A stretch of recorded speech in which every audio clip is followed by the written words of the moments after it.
Well, welcome back to Brashenomics. You know, Mondays are always fun because, you tend to think that a lot of people who are out house hunting for real estate probably did so over the weekend, and there's all sorts of questions that come up when you start getting into that house hunting fun experience of going room to room. Don Rushton joins us, who's been a top 1% producer in the NWMLS consistently for the past 20 years and has also been voted best in client satisfaction in Seattle Magazine for every year since 2002. Dawn, welcome. Hey there. How are you? I'm great. Good. I'm so glad to have you. The current real estate market is so different now than it has been over the past few years. And we're kind of we talk to a lot of people who know a lot about it, yourself included. And when people start getting into this type of market, especially sellers, I would imagine that it's a little bit more difficult to, people maybe don't want to sell immediately because they think they might get more money in 3 months or in 6 months. Where do you see pricing being as far as the importance of, selling your house right now? Well, it's always been important in every market that I've ever been involved in, whether it was considered a buyer's market or a seller's market. Pricing is key. Price, condition, location. I think we all know that. But pricing continues to be important, even though we seem to be, fingers crossed, turning a corner, and sellers seem to be gaining an edge again, finally. We still have to really think out the pricing of a property because pricing a property properly. Say that five times fast, right? Yeah.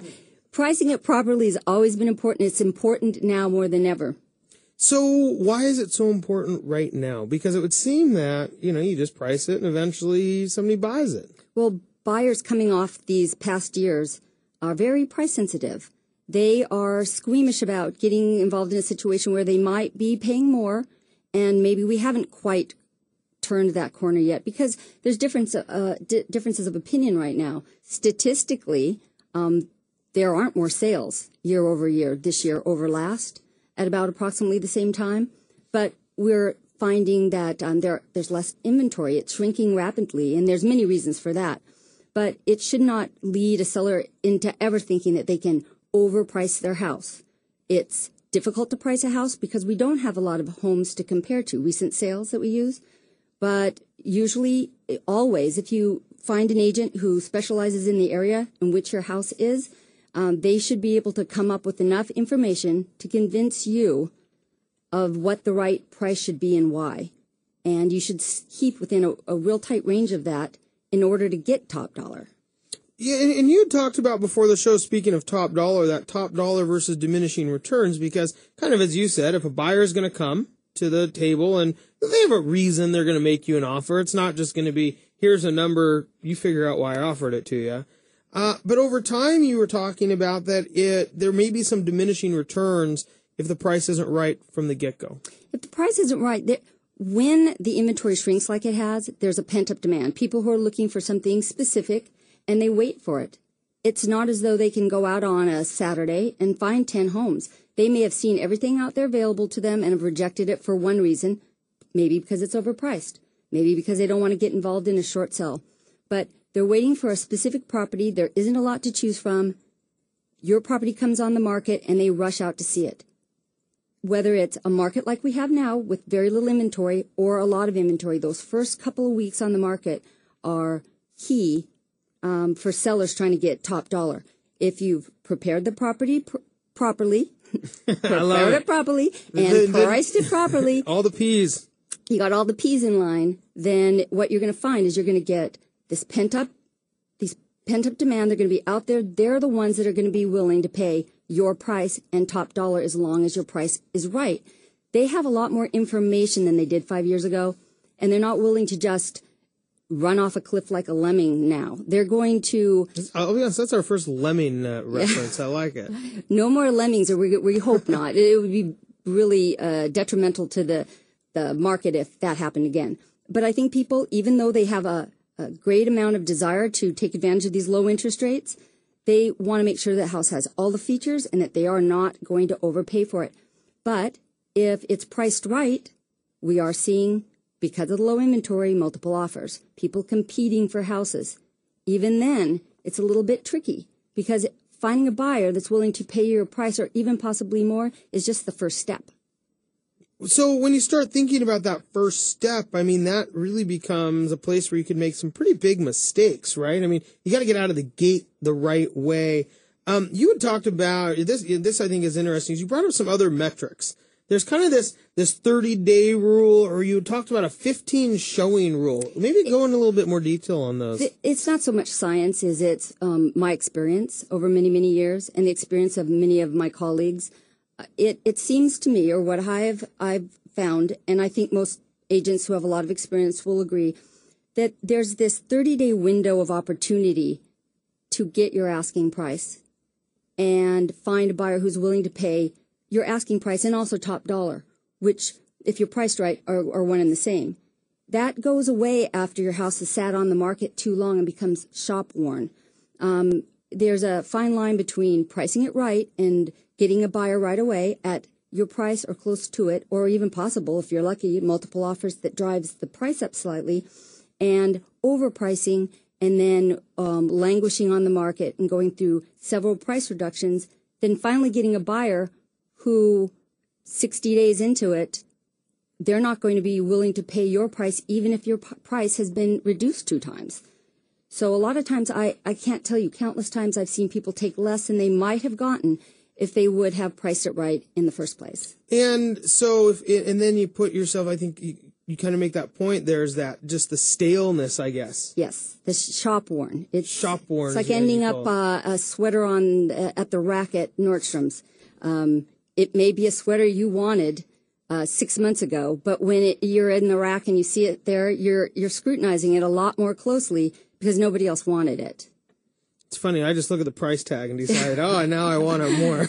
Yeah, you're not looking for the stain. Or anything. No, I'm not. I think that's an interesting analogy. But, the other piece that it kind of goes that same way is it's easy to bring somebody in, say, for that sweater, because you price it really attractively, right? And it looks good on paper. Right. But when you get there, as you talked about, there's a stain on it. Kind of the same in real estate? Well, it's true. I mean, when you put your house on the market, one of 3 things is going to happen typically. The one that you want to happen is you get a lot of activity, that pent-up demand's out there. You've prepared it properly. That's a whole nother topic, but it's so important. And they see value, and they'll make their offer. And maybe more than one party will make an offer. The second thing that can happen is lots of people come during those first few weeks.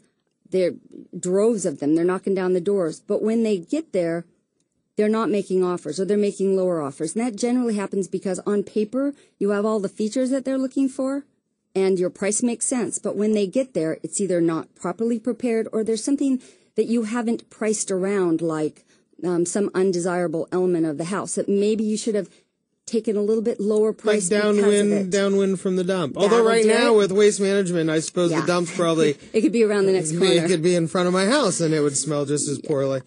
You got to dig on waste management. Come pick up my garbage. We're here with Don Rushton, real estate broker with RE/MAX Select. Don, we have a couple minutes left before we have to go to break.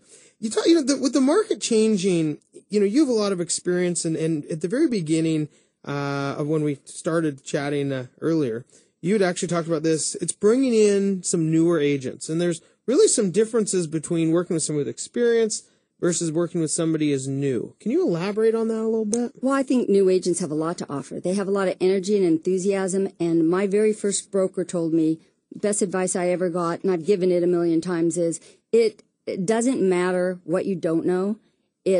You generally will know more than your client will. But even if you don't, if you're willing to answer their questions, no matter what their questions are, and you tell the client, well, I'll get right on that and I'll find out and I'll let you know within 45 minutes, and you do so, then they're going to have a tremendous amount of respect for you, and you just learned something new at the same time. So I encourage people to give first-time buyers that show promise a chance. But you're going to want to go through the whole vetting and interview process and make sure that everything else checks out. And more importantly, don't take 47 minutes to call back, because immediately you lose it all, don't you? Yeah, no, you don't have a lot of time in this business anymore to get back to somebody. Don't get me started on that. That's really evolved in my career. But no, you really have to be on top of it.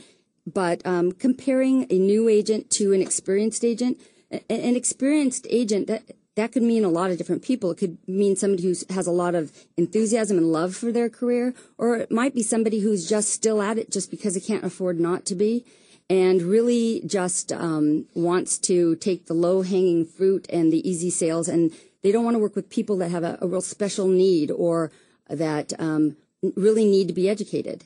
And so you just really, as buyers, I don't think buyers are as selective as sellers are in choosing an agent, and I really think they should.